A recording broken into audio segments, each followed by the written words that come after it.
مثنوی معنوی پیر روم،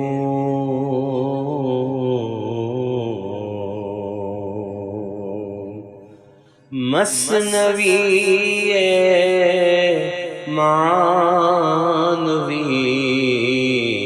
پیر روم،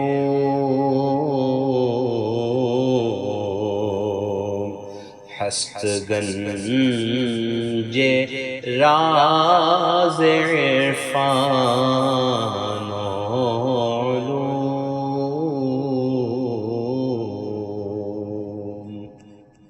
بسم اللہ الرحمن الرحیم، الحمد للہ رب العالمین، والصلاة والسلام علی سیدنا و مولانا محمد سید الاولین والآخرین وعلی آلہ واصحابہ اجمعین، اما بعد۔ گزشتہ کے درس میں اختتام پر ہم نے بیان کیا تھا کہ آج حضرت لقمان علیہ السلام کا واقعہ ایک بیان کیا جائے گا، ان کی ایک حکایت جس سے ہم سبق حاصل کریں۔ حضرت لقمان علیہ السلام جن کا ذکر قرآن مجید میں آیا ہے اور ان کے نام سے ایک سورہ قرآن میں نازل ہوا ہے، ان کے نبی ہونے یا نہ ہونے کے بارے میں صراحت کہیں بھی نہیں ملتی، نہ قرآن میں ان کے نبی ہونے کے حوالے سے بالخصوص ذکر ہے، نہ حدیث میں کہیں حضرت لقمان علیہ السلام کے نبی ہونے کا ذکر ہے۔ لیکن اس بات میں تو کوئی شک و شبے کی گنجائش نہیں ہے کہ حضرت لقمان بہت بڑی ہستی تھے اور بڑے حکمت والے تھے، بڑے دانائی والے تھے، اور اللہ تعالیٰ نے ان کی حکمتوں کا ذکر فرمایا۔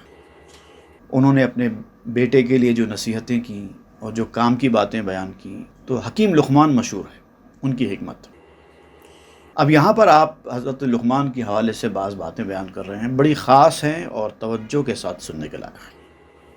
نئے کہ لقمہ را کے بندے پاک بود۔ حضرت لقمان علیہ السلام دراصل ایک بادشاہ کے پاس غلام تھے۔ اصل میں حضرت لقمان علیہ السلام کے والد بادشاہ کے پاس غلامی کرتے تھے، اور پھر موروثی طور پر اس بادشاہ کے بیٹے کے پاس پھر لقمان علیہ السلام بھی وہ غلامی کرنے لگے اپنے باپ کے طریقے کے مطابق، کیونکہ یہ غلامی نسل در نسل چلی آتی تھی۔ تو غلام کے بیٹے تھے حضرت لقمان، تو ان کو بھی بادشاہ کے پاس غلامی کرنی تھی، اور وہ بادشاہ حضرت لقمان علیہ السلام کو بہت زیادہ چاہتا تھا اور بہت زیادہ اہمیت دیتا تھا۔ ہر بات میں لقمان علیہ السلام سے مشورے حاصل کرتا، اور حضرت لقمان بھی اپنے اس بادشاہ کی بڑی خدمت گزاری کرتے تھے، بڑی ایکٹیونس تھا ان کو اپنے جاب کو نبھانے میں۔ اب اصل واقعہ تو حضرت لقمان علیہ السلام کی ذہانت اور ان کے انٹلیکٹ کو ٹیسٹ کرنے کا ہے بادشاہ کی جانب سے، لیکن آج کے ہم ایپیسوڈ میں وہاں تک آگے نہیں بڑھیں گے، صرف حضرت لقمان کے غلام ہونے کے حوالے سے مولانا روم جو کچھ بیان کر رہے ہیں اس کی تفصیل ہم پڑھیں گے۔ نئے کہ لقمہ را کے بندے پاک بود، کیا لقمان کے معاملے میں ایسا نہیں تھا کہ لقمان ایک اچھے غلام تھے، بہت بہترین غلام تھے؟ روز و شب در بندگی چالاک بود، اور دن رات وہ اپنی بندگی خدمت گزاری میں اپنے مالک کی خدمت میں بڑے چست تھے، ایکٹیو تھے۔ چالاک سے مراد یہاں پر ایکٹیو ہے، کلیور نہیں ہے، ایکٹیو ہے۔ خواجہش می داشتے درکار پیش، بہترش دیدے ز فرزندان خیش۔ اور یہ بادشاہ بھی جو حضرت لقمان کا آقا تھا، ان کو ہر کام میں آگے آگے رکھتا تھا، ہر بات میں ان کو پریفرنس دیتا تھا۔ کچھ بھی کام شروع کرنا ہے لقمان کو بلاؤ، لقمان کے ہاتھ سے شروع کراؤ۔ کوئی بھی مالک اپنے غلام کے ساتھ اس طرح کا رویہ تو نہیں رکھتا نا، خود کوئی کام نہیں کرتا ہے لقمان سے کراتا ہے، کچھ بھی حکومت کا فیصلہ کچھ بھی کرنا ہے تو لقمان سے مشورہ کر کے کرتا ہے۔ ہر چیز میں حضرت لقمان کو اہمیت دیا کرتا تھا۔ بہترش دیدے ز فرزندان خیش، اپنے بچوں سے بھی زیادہ لقمان علیہ السلام کو سمجھتا تھا۔ اس کی اپنی خود کی اولاد بھی تھی، لیکن وہ بچوں کو اتنی اہمیت نہیں دیتا تھا، اس کی اپنی اولاد کو لقمان علیہ السلام کو دیتا تھا۔ زہاں کے لقمہ گرچہ بندہ زادہ بود، خواجہ بود و از ہوا آزادہ بود۔ حضرت لقمان اگرچہ کے غلام اور غلام کے بیٹے تھے، ظاہری طور پر تو وہ غلام اور غلام کے بیٹے تھے، لیکن حقیقت یہی ہے کہ آقا وہی تھے۔ کیوں کہ وہ خواہش نفسانی سے آزاد تھے۔ غلامی، اصل غلامی انسان کی وہ خواہش نفسانی کے تابع ہونے کو کہتے ہیں. وہ نفسانی خواہشات کے تابع نہیں تھے. تو اصل خواجہ، اصل آقا تو وہی تھے. دیکھنے میں بادشاہ آقا ہے اور لقمان غلام ہیں، لیکن حقیقت میں بادشاہ غلام ہیں اور یہ خواجہ ہے. یہ حقیقت تھی ان کی. اب یہ جو فرق ہے بادشاہ کا غلام ہونا اور ان کا خواجہ ہونا، لقمان کا، اور لقمان کا غلام ہونا، بادشاہ کا خواجہ ہونا، یہ دونوں کے درمیان جو فرق ہے اس کی آج پوری تفصیل بیان کی جا رہی ہے. گفت شاہ شیخ را اندر سخن، کز من از بخشش تو چیزیں خواست کن. ایک بادشاہ نے گفتگو میں، اب یہاں پر ایک آپ مثال دیتے ہوئے بیان کر رہے ہیں کہ ایک بادشاہ نے گفتگو میں ایک شیخ سے کہا تھا. اب یہاں پر لقمان علیہ السلام کے واقعے کو آپ نے روک دیا ہے. اب بات کو اور سمجھانے کے لیے آپ نے ایک اور مثال دی ہے کہ ایک بادشاہ نے گفتگو میں ایک شیخ سے کہا کہ کچھ مانگنا ہے، کچھ ضرورت ہے تو آپ مجھ سے مانگ سکتے ہیں. کس نے کہا؟ بادشاہ نے کسی بزرگ سے، کسی شیخ سے کہا کہ آپ کے پاس ضرورت کی چیزیں نہیں ہیں، میں تو بادشاہ ہوں، اگر آپ کو کوئی ضرورت ہے تو مجھ سے بیان کیجئے، کچھ مانگ لو، میں دے دوں گا. گفت اے شاہ شرم ناید مرترا کہ چنی گوئی مرا زیں برترا. تو اس بزرگ نے کہا کہ بادشاہ شرم آنی چاہیے تجھے، مجھ سے کہتا ہے کہ مانگو، یہ تیرے منصب کے شایع نشان نہیں ہے. کس سے کہہ رہا ہے ضرورت ہے تو مانگو؟ مجھ سے کہتا ہے. من دو بندہ دارم و ایشا حقیر وہاں دو برتو حاکمانند و امیر. تیری اور میری جو حقیقتیں ہیں وہ حقیقتیں یہ ہیں کہ میرے دو غلام ہیں. اب شیخ جس کے پاس ظاہری طور پر کچھ بھی نہیں ہے، مال متا، نوکر چاکر، گاڑی بنگلہ کچھ نہیں ہے، بالکل فقیرانہ زندگی ہے، اور وہ بادشاہ، اس کا کر و فر ہر چیز ہے اس کے پاس. اب اس بادشاہ سے مخاطب ہوتے ہوئے یہ شیخ کہتے ہیں کہ دو چیزیں ایسی ہیں جو میری غلام ہیں اور بہت ہی حقیر ہیں، میری نظر میں ان کی کوئی ویلیو ہی نہیں ہے. وہاں دو برتو حاکمانند دو امیر، اور وہ دونوں چیزیں تیرے خواجہ ہیں، تو ان کا غلام ہے، تیری سردار ہیں وہ دونوں چیزیں. جو دو چیزیں میری غلام ہیں ان دو چیزوں کا تو غلام ہے، اور تو مجھ سے کہتا ہے کہ ضرورت ہے تو کچھ مانگ لو، تو میرے غلام کا غلام ہے. گفت شاہ آن دو چے اندیں ذلت است، گفت آن یک خشم و دیگر شہوت است. تو بادشاہ نے کہا ایسا دو چیزیں جو آپ کی غلام ہیں، میں ان دو چیزوں کا غلام ہوں، یہ تو میرے لیے ذلت کی بات ہے. کیا چیزیں ہیں وہ دو؟ تو اس بزرگ نے کہا ایک غصہ اور ایک شہوت. غصہ جب آتا ہے تو میں غصے کو دبا دیتا ہوں، میں جب چاہوں غصہ کرتا ہوں، جب چاہے نہیں کرتا ہوں. میرے غلام ہے غصہ. شہوتیں، خواہشیں میری غلام ہیں، میں جب شہوت چاہتا ہوں تب مجھے محسوس ہوتی ہے، جب چاہتا ہوں کہ نہیں چاہیے وہ نہیں آتی ہیں، میری مرضی کے مطابق کام کرتی ہیں. جبکہ یہ دونوں کا تو غلام ہے. تو غصے میں آتا ہے تو آپے سے باہر ہو جاتا ہے، تو شہوت میں آتا ہے تو اپنا کنٹرول کھو بیٹھتا ہے. تو میرے غلاموں کا غلام ہے اور مجھ سے کہتا ہے کہ مانگو. شاہ آداں کوز شاہی فارغست بر مہو خورشید نورش بازغست. بادشاہ اس کو سمجھو، اب آپ پھر واپس آ رہے ہیں، بادشاہ اس کو سمجھو جو بادشاہی سے ہی بے نیاز ہو، جس کی نظر اس کی اپنی بادشاہت پر، اپنی اقتدار پر، اپنے کرسی پر، اپنے مال دولت پر ہے. وہ بادشاہ ہو کے بھی بادشاہ نہیں ہے. جو ان چیزوں سے بے پرواہ ہے وہ اصلی بادشاہ ہے. جو مسند، کرسی، جگہ، عزت، اس چیز کے پیچھے نہیں بھاگتا، چاہے وہ کہیں بھی بیٹھ جائے وہی بادشاہ، چاہے اس کی جیسی حالت ہو جائے وہی بادشاہ. بر مہو خورشید نورش بازغست. اس کا نور تو ایسا نور ہے جس کے نور کے سامنے چاند اور سورج کا نور بھی کچھ نہیں ہے. اس کا نور چاند سورج کے نور کے اوپر غالب ہو جاتا ہے. وہ بادشاہ ہے. مخزنہ دارت کے مخزن آرے اوست، ہستیاں دارت کے با ہستی ادوست. وہ ایسا خزانہ اپنے پاس رکھتا ہے کہ یہ جو ظاہری خزانہ ہے تم لوگ جس کو خزانہ سمجھتے ہو، وہ تو اس کو ذلیل سمجھتا ہے، اپنی جوتی کا نیچے رکھتا ہے. تم جس چیز کے پیچھے پیچھے بھاگتے ہو، جس کو حاصل کرنے کے لیے اپنی عمر عزیز کو رائیگاں کرتے ہو، وہ تو اس کو جوتے کے نیچے رکھتا ہے. وہ خزانہ اس کے پاس، اس کا وجود ایسا وجود ہے جو وجود کا دشمن ہے. تم جس کو وجود سمجھتے ہو اس کے پاس وہ وجود نہیں ہے. اس کا وجود تمہارا وجود دشمن ہے. تمہارے سمجھنے کا اور اس کے سمجھنے کا فرق ہے یہ. تم جس کو وجود سمجھتے ہو وہ اس کو وجود نہیں مانتا. خواجہ لقمہ بظاہر خواجہ وش، در حقیقت بندہ لقمہ خواجہ اش. حضرت لقمان کا ظاہری طور پر غلام ہونا یہ ایک ظاہری کیفیت ہے. لقمان کا خواجہ ظاہری طور پر خواجہ جیسا ہے. دیکھیے جو جملہ ہے وہ غور کیجئے. خواجہ لقمہ بظاہر خواجہ وش. لقمان کا جو آقا ہے، جو خواجہ ہے، وہ ظاہری طور پر خواجہ جیسا ہے، در حقیقت بندہ، حقیقت میں بندہ ہے، غلام ہے. لقمہ خواجہ، اصلی اعتبار سے دیکھا جائے تو وہ خواجہ بندہ ہے اور یہ لقمان خواجہ ہے. در جہان بازگونا زی بسیست، در نظر شاں گوہر کم از خسیست. یہ دنیا میں ایسے الٹی سوچ والے لوگ بہت ہیں. غلامی کو بادشاہت سمجھتے ہیں، بادشاہت کو غلامی سمجھتے ہیں. الٹی دنیا کے لوگ ہیں. ان لوگوں کی نظر میں تنکا، جس کی کوئی حقیقت، کوئی ویلیو نہیں ہے، وہ ان کی نظر میں موتی ہے. اس کو موتیوں کی طرح اٹھا کے رکھتے ہیں، جبکہ اس کو تو پھینک دینے کے قابل چیز ہے. وہ ایسی دنیا ہی ہے.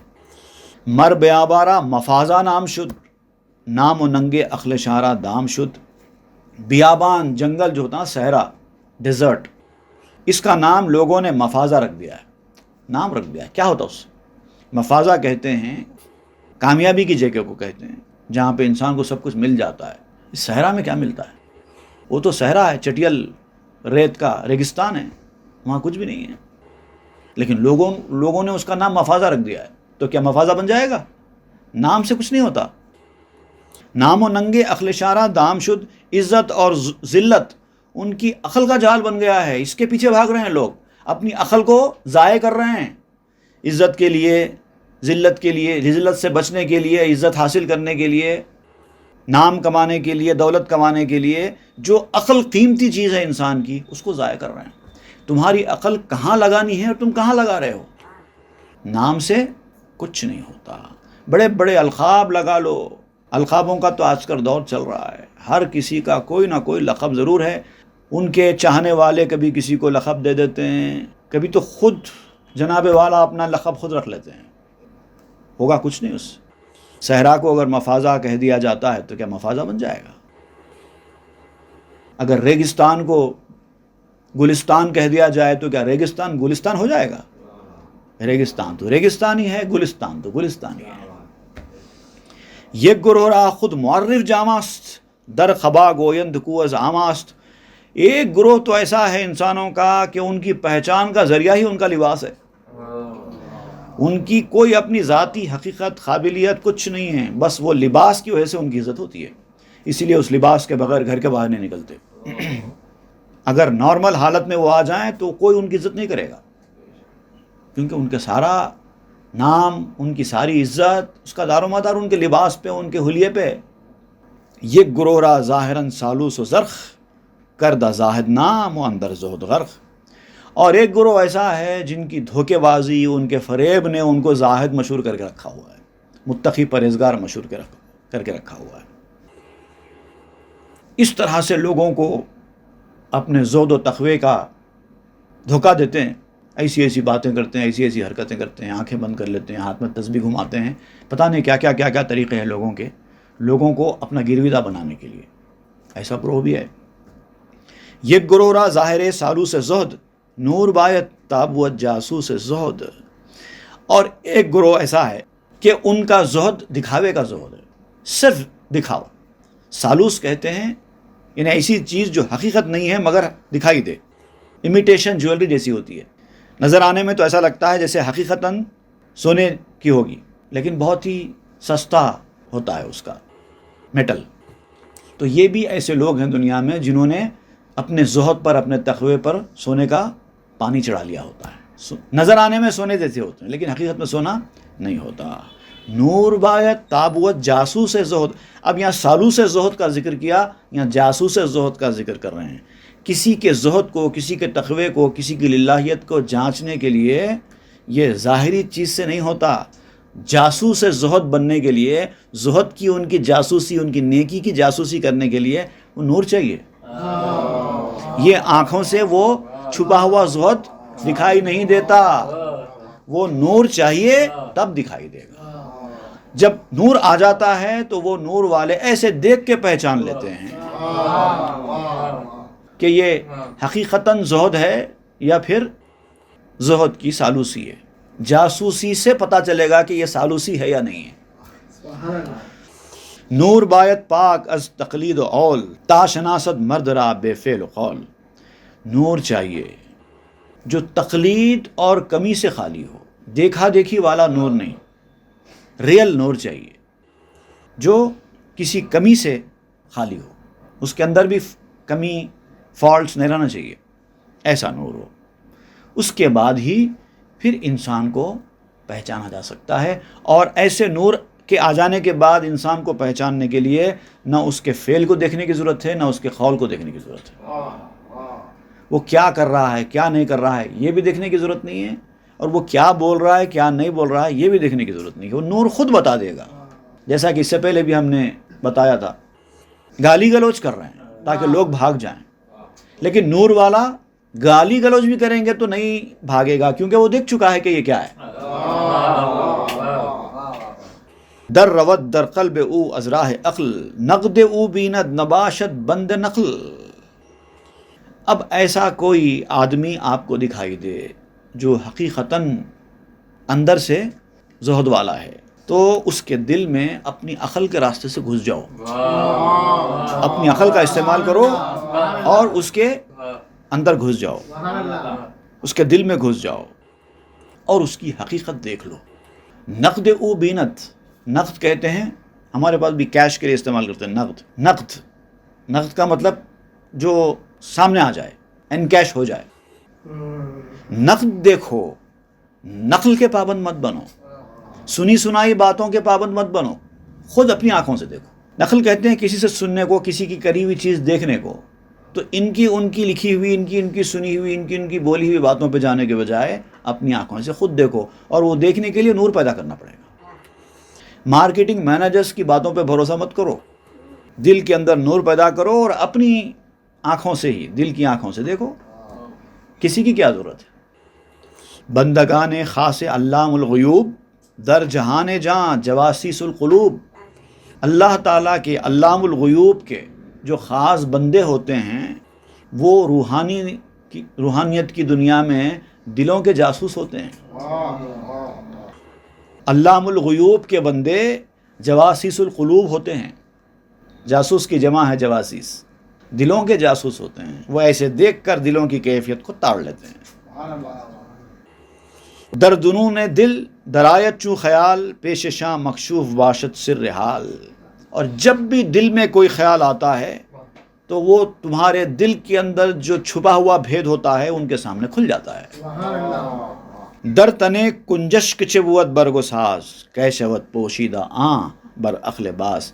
ان کے سامنے جانے والا چڑیا کی طرح ہوتا ہے، معمولی چھوٹی چڑیا کی طرح، لیکن وہ لوگ باز ہوتے ہیں.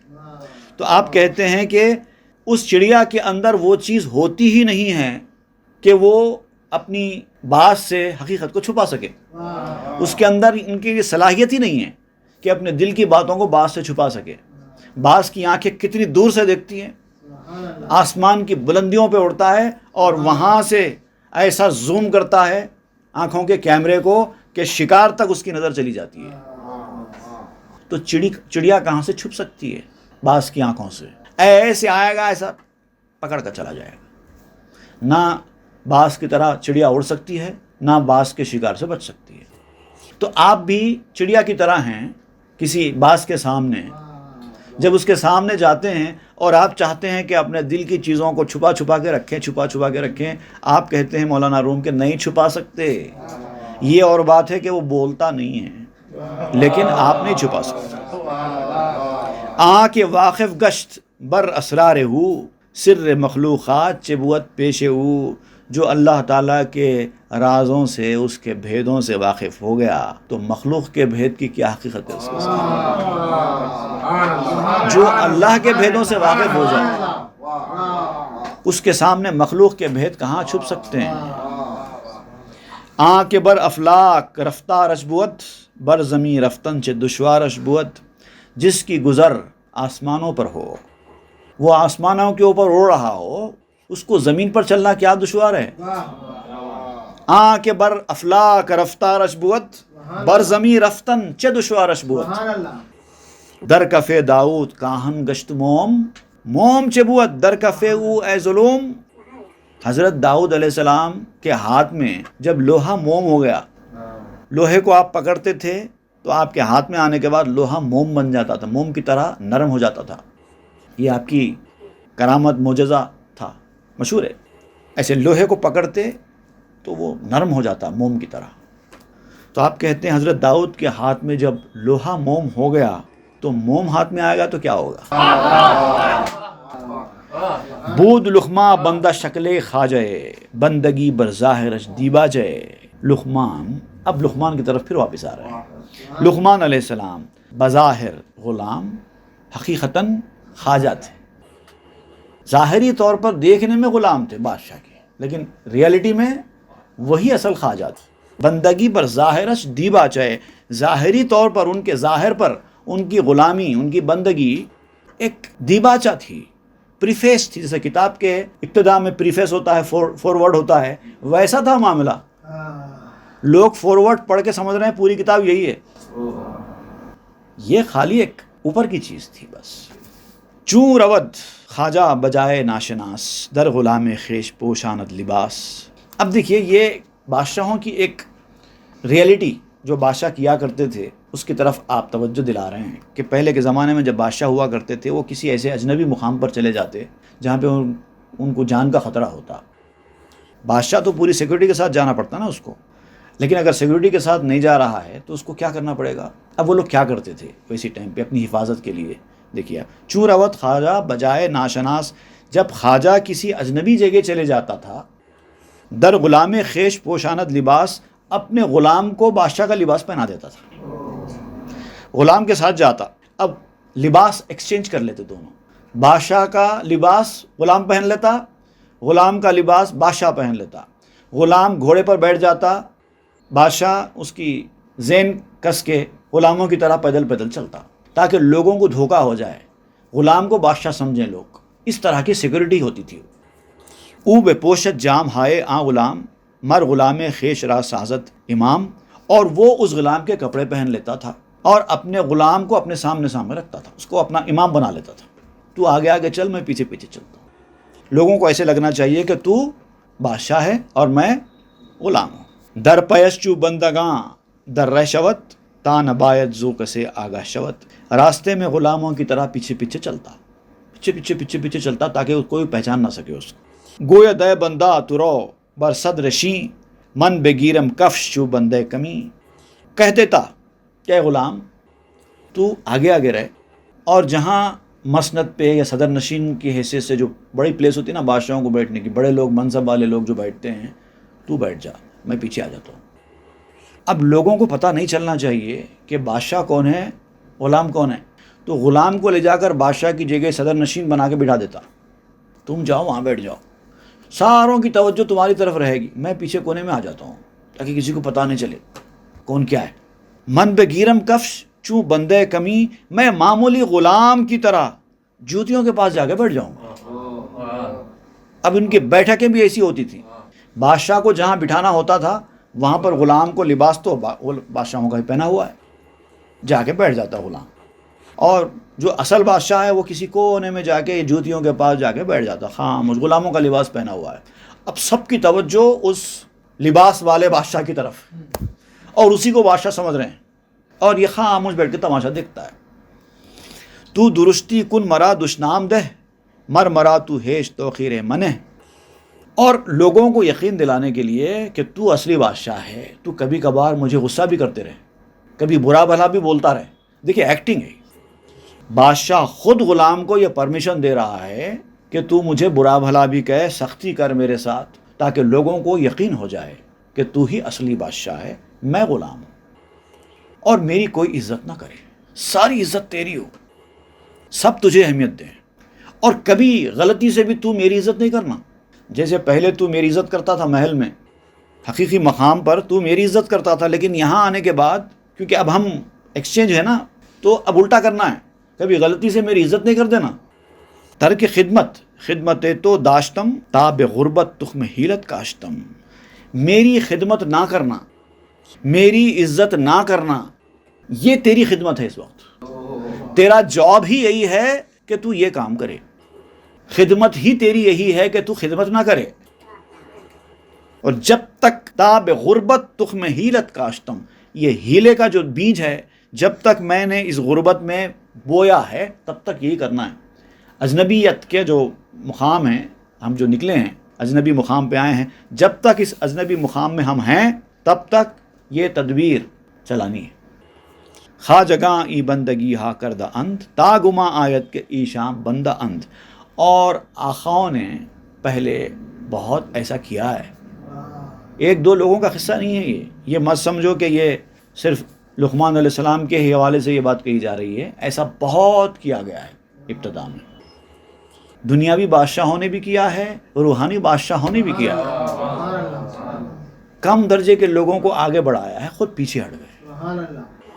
یہ غلامیاں آقاؤں نے کی ہیں پہلے، تاکہ لوگوں کو یہ گمان ہوتا رہے کہ یہی بادشاہ ہیں، ہم نہیں ہیں. چشم پر بودند و سیرس خواجگی کار ہارا کردند آمادگی. دراصل یہ معاملہ کیوں ہوتا ہے کہ یہ بادشاہت کے محل میں بیٹھ کر وہ بادشاہت کا مزہ اٹھاتے ان کو عادت ہو گئی ہے، ان کا پیٹ بھر گیا ہے. اب ان کو کہیں بھی جا کے پھر وہ عزت کمانا، پھر وہ اپنے آپ کو VIP کی طرح پیش کرنا، اس کی ضرورت ہی نہیں ہے. ایسے لوگوں کو یہ خواہش ہوتی ہے جو اس منصب پہ پہنچے نہیں ہیں، بھائی ایک دن کا کم از کم مجھے بادشاہ بنا دو. ایک دن میں خوش ہو جاتے ہیں. کسی کو یہ مقام ملا نہیں ہے، اس کو مقام لینے کی خواہش ہوتی ہے. کوئی عہدے پر کبھی بیٹھا نہ ہو، اس کو عہدہ حاصل کرنے کی خواہش ہوتی ہے. یہ تو پیدائشی عہدے دار ہیں، پیٹ بھر گیا ہے ان کا، عزت سے پیٹ بھر گیا ہے، نام سے پیٹ بھر گیا ہے. اب ان کو کیا ضرورت ہے؟ جان دو، تو کر لو، کیا کرنا ہے. پیٹ بھرا ہوا ہے، آخائیت سے پیٹ بھرا ہوا ہے. کار ہارا کردند آمادگی. انہوں نے اپنی صلاحیت، اپنی جواں مردی، اپنی قابلیت، اپنی محنت، ان چیزوں کی مدد سے انہوں نے بہت کام کر لیے ہیں. ان کو اب یہ چیزوں کی ضرورت نہیں ہے. لے لو بھائی، کیا ہونا، یہ ہونا لے لو، ہم کو یہ تو چاہیے ہی نہیں. اس طرح سے ان کا رویہ ہوتا ہے. ویں غلامان ہوا بر عکس آں خیشتن بے نمودا میرے اخل جاں.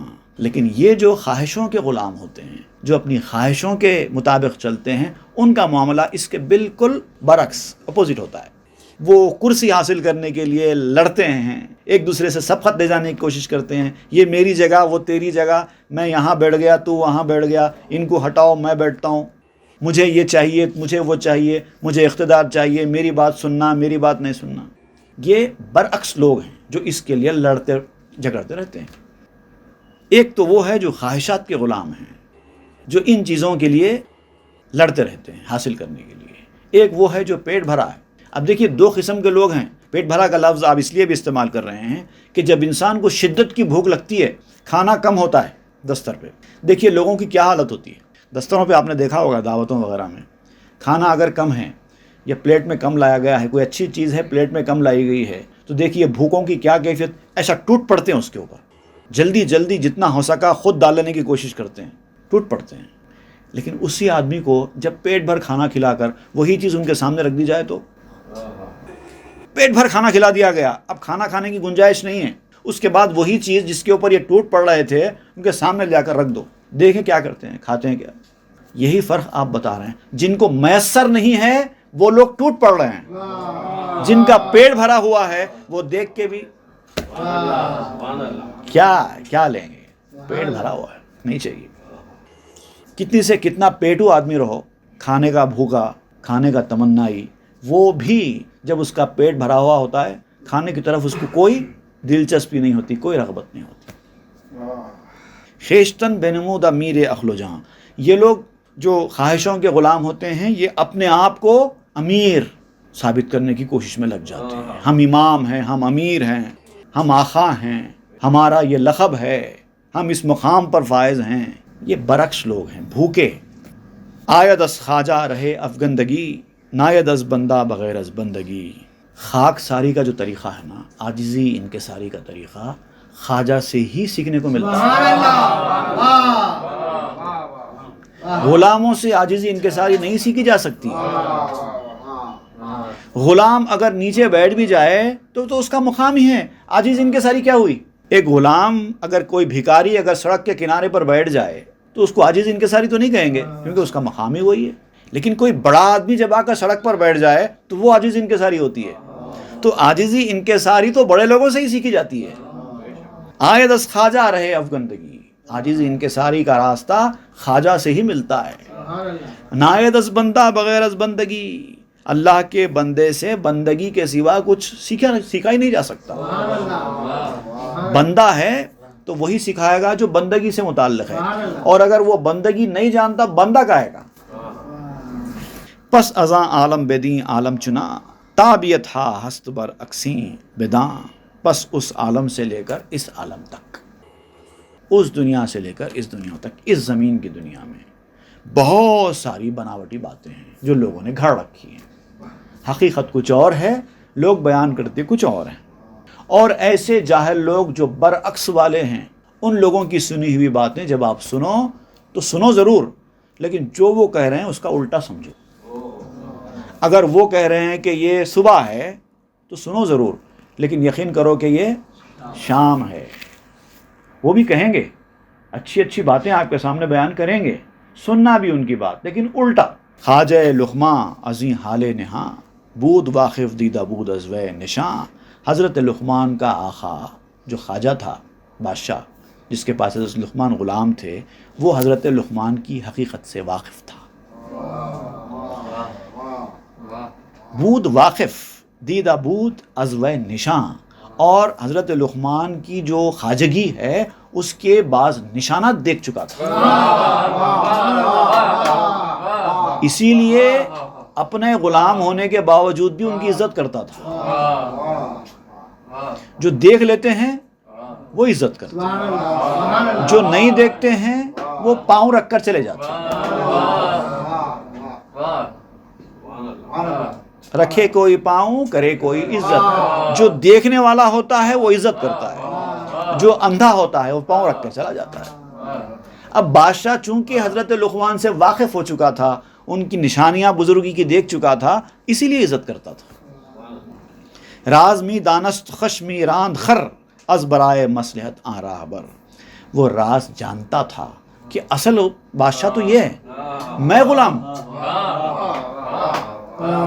اصل خواجہ تو یہ ہیں، غلام میں ہوں، لیکن پھر بھی اسی طرح کام چلا رہا تھا۔ کیوں؟ جیسا کہ مثال دی گئی، اب بھی بادشاہ کیا کرتے ہیں، مصلحت تھی اس میں۔ بعض مصلحتیں ایسی ہوتی ہیں، مصلحتوں کی بنیاد پر بعض الٹا لوگوں کے سامنے دکھانا پڑتا ہے۔ بادشاہ غلام، غلام بادشاہ۔ مرورا آزاد کر دے از نخست، لیک خوشنودی لقمہ راں بجست۔ وہ بادشاہ تو چاہتا تھا کہ اس لقمان کو پہلے اپنی غلامی سے ہی آزاد کر دیں۔ بھئی اتنے بڑے آدمی کو غلام بنا کے کیسے رکھا جا سکتا ہے؟ کیونکہ وہ نشانیاں دیکھ چکا تھا کہ یہ معمولی آدمی نہیں ہے، یہ بہت بڑی ہستی ہیں، اور ان کو غلام بنا کر کیسے رکھ سکتا تھا وہ؟ اس کے دل میں تو پہلے سے ارادہ تھا کہ ان کو آزاد کر دیں۔ لیک خوشنودی لقمہ را بجست، حضرت لقمان کی خوشنودی کی وجہ سے نہیں کیا اس کو۔ حضرت لقمان چاہتے ہی وہی تھے کہ تم بادشاہ بن کے رہو، میں غلام بن کے رہتا ہوں، تم تمہاری مسند پہ بیٹھو، ہم ادھر ہی رہیں گے۔ زاں کے لقمہ را مرادی بود تا، کس ندانت سر آں شیر فتح۔ کیونکہ حضرت لقمان علیہ السلام کا مقصد ہی یہی تھا، ان کی مراد ہی یہی تھی کہ ایسا ہو لوگوں کے سامنے۔ کیوں؟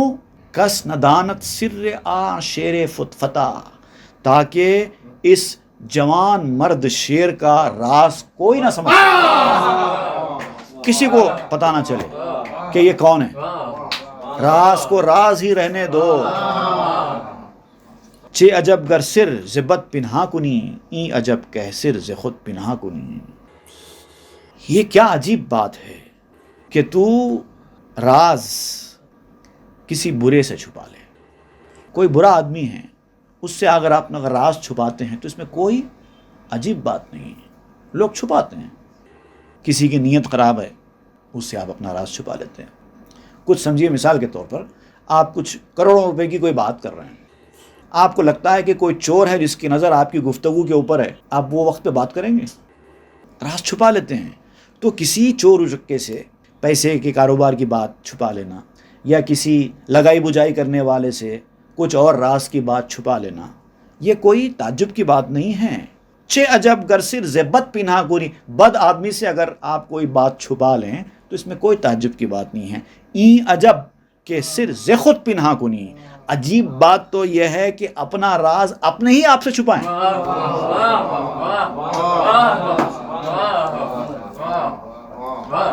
کار پنہا کن تو از چشمان خود، تابوت کارت سلیم از چشم بد.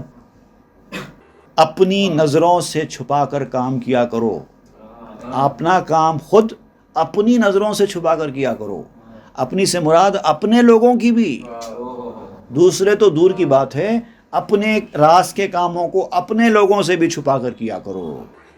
تابوت کارت، تاکہ تیرا کام سلیم از چشم بد، بری نظر سے سلامت رہے. جب آپ کو کوئی بہت بلند مقامات مل جاتے ہیں تو وہاں پر آپ کو نظر لگنے کا خوف ہوتا ہے، اور اس نظر لگنے کے خوف سے بچانے کے لیے آپ کے لیے ضروری ہے کہ آپ کسی کو آگے بڑھا دیں، خود پیچھے ہو جائیں. شیش را تسلیم کن بردار مزد، وانگ از خود بے ز خود چیزیں بے دزد. اپنے آپ کو حوالے کر دو، اپنے آپ کو کسی کے حوالے کر دو اور مزدوری کما لو. اتنا ہی رکھو کہ میں نے تو اپنے آپ کو آپ کے حوالے کر دیا، اب آپ جو مزدوری دے دیں گے لے لوں گا. باقی چیزوں پہ نظر مت رکھو. پھر اس کے بعد جو آپ کے اندر آپ کو اتارا جا رہا ہے اس کے اندر سے کچھ چرا لو.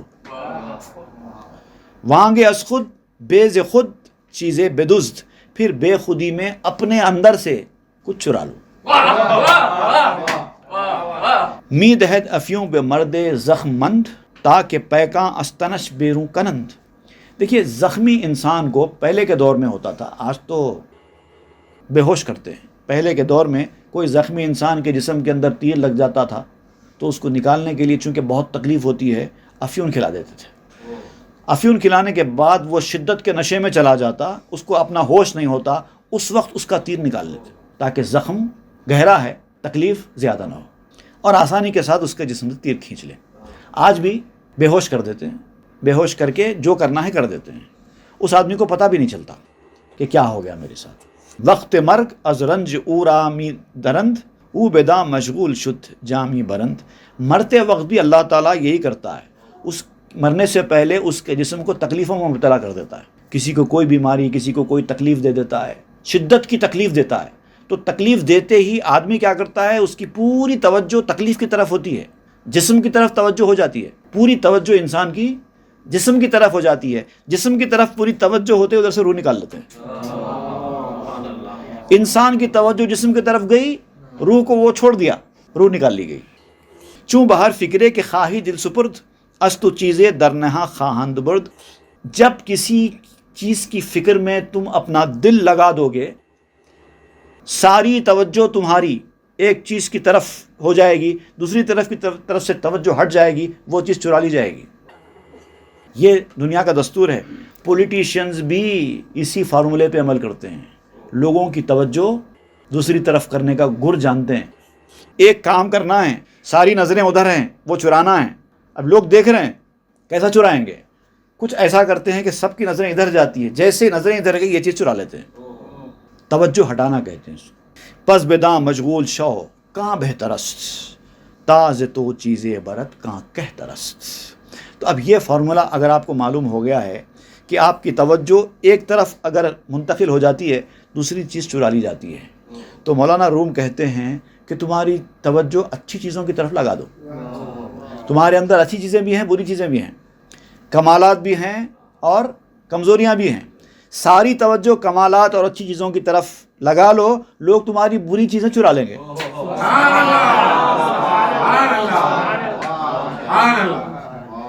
تمہارے اندر بھی کچھ گھٹیا چیزیں ہوں گی نا، تمہارے مزاج کے اندر بھی، تمہارے اندر بھی، اور وہ چاہتے ہیں کہ تم اس کو صاف کر دو. تو یقیناً ہو سکتا ہے، لیکن تم خود کیوں صاف کرتے؟ چور سے صاف کراؤ. ادھر دیکھو ہی نہیں، توجہ ہی مت دو، دوسری طرف دیکھتے رہو. ساری توجہ کام کی چیز کی طرف رکھو. چور آ کے گھٹیا چیز چرا لے گا، تمہارا کچرا صاف ہو جائے گا. ہرچ اندیشی و تحصیل کنی می درایت دزد زاں سو کہ منی. جو تو سوچتا ہے، جو تو خیال کرتا ہے اور حاصل کرتا ہے، چور اسی جانب سے آتا ہے جدھر سے تو مطمئن ہے. دیکھیے، ایک چیز کی طرف آپ کی توجہ ہے، آپ ادھر کانسنٹریٹ کر کے اپنی نظر جمائے ہوئے ہیں. چور وہاں آئے گا کیا؟ جہاں سے آپ مطمئن ہیں ارے یہ چیز کو کوئی نہیں چرا سکتا، چھوڑ دو، وہ چرا لیتا ہے. تو کسی بھی چیز سے آپ اگر مطمئن ہو جائیں گے تو وہاں سے چیز وہ چوری ہو جاتی ہے. تو آپ کو یہ ڈیسائیڈ کرنا ہوتا ہے کہ کیا چیز رکھنی ہے، کیا چیز پھینکنی ہے. تو جو چیز پھینکنی ہے اس سے توجہ ہٹا لو، اچھی چیز کی طرف توجہ رکھو. پھینکنے کی ضرورت نہیں پڑے گی، چور آ کے لے کے چلا جائے گا. بار بازرگاں چدر آبوفتد دست اندر کالے بہتر زند. تاجر کا مال جب پانی میں گرتا ہے، تاجر کوئی مرچنٹ ہے جو دریا میں کشتی میں اپنا سامان ڈال لے کے ندی پار کر رہا ہے. دست اندر کالے بہتر زند. اور جب پانی وزن کی وجہ سے کشتی میں آنے کے قریب ہوتا ہے تو تاجر کیا کرتا ہے؟ کشتی میں وزن زیادہ ہو گیا ہے تو کشتی پانی کے اندر تک چلی گئی ہے، مطلب اب ڈوبنے کے قریب تک آ گئی ہے. اور اگر ابھی تک تو پانی اسموتھ ہے، اس کے اندر موجیں نہیں ہیں، کشتی پھر بھی چل رہی ہے. جب موجیں آ کر کشتی ایسے ایسے ہوگی تو کیا ہوگا؟ پانی کشتی میں داخل ہونا شروع ہو جائے گا. اس کے بعد کیا ہوگا؟ کشتی ڈوب سکتی ہے. تو ایسے وقت پہ تاجر کیا کرتا ہے؟ جو اچھا قیمتی مال ہے پہلے اس پہ ہاتھ رکھتا ہے، اس کی حفاظت کرتا ہے. مطلب آپ سمجھیے، گاڑی پہ جا رہے ہیں، جاتے جاتے آپ گر رہے ہیں تو کچھ جیب سے آپ کی کچھ چیزیں گر کر روڈ پر پھوٹ جانے کا امکان ہے. کچھ اس میں اندر کنجیاں ہیں، کچھ آپ کا موبائل ہے، یا کچھ دستی ہے، یا کچھ اور ساز و سامان ہے، چمچے ہے، اس طرح کی کوئی ساز و سامان ہے.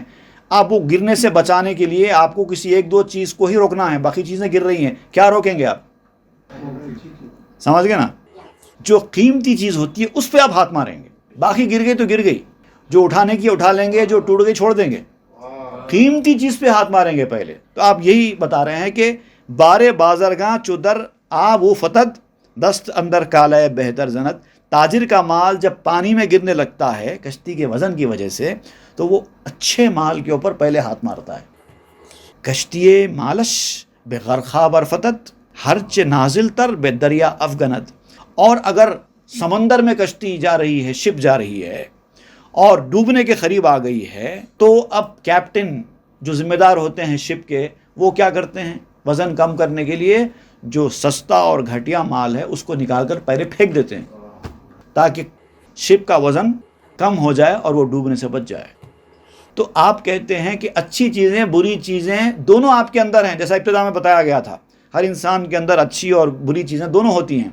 تو توجہ پوری اچھی چیزوں پہ رکھو، بری چیزیں خود بخود ختم ہو جائیں گی، اس کو نکال کر پھینک دو، وزن کم ہو جائے گا. تو یہ جو دنیا میں نام، عزت، شہرت ہے وہ اللہ والوں کی نظر میں کچرا ہے، اس لیے اٹھا کر پھینک دیتے ہیں. چونکہ چیزیں فوت خواہد شد دراب تر کے کمتر گوئی و بہتر رابیاب. چونکہ کوئی نہ کوئی چیز تو پانی میں ڈوبے گی ڈوبے گی. اب جب کشتی ڈوب رہی ہے تو اس کا کافی سارا ساز و سامان گر جائے گا کشتی میں سے وزن کی وجہ سے. تو اب اس سے پہلے کہ کشتی خود سے ڈگمگا کر اس کا ساز و سامان تلف ہو جائے، سمجھدار آدمی کیا کرتا ہے؟ پہلے چنتا ہے سستی سستی کیا کیا چیزیں ہیں، پہلے وہ پھینک دیتا ہے تاکہ اس کا مہنگا مال سلامت رہے. ترک کمتر گوئی، کمتر اور گھٹیا چیزوں کو چھوڑ دو، پھینک دو، اور جو بڑھیا ہے ان کو بچا لو.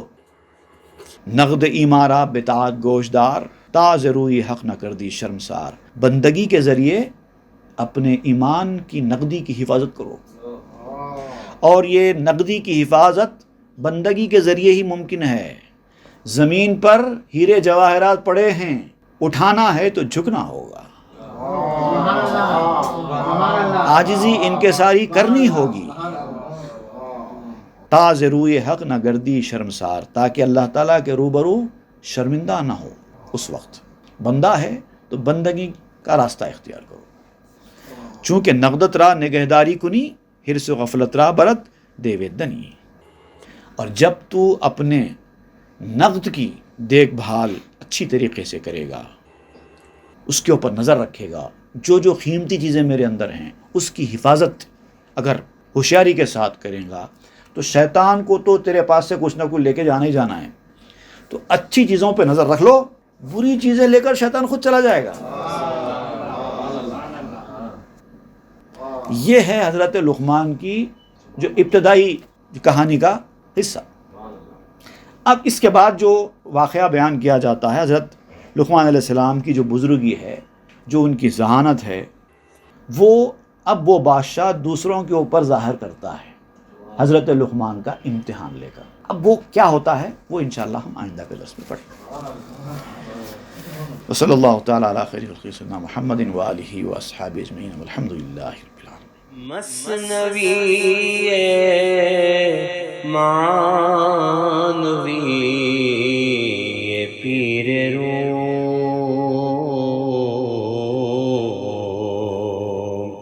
ہست گنج راز عرفان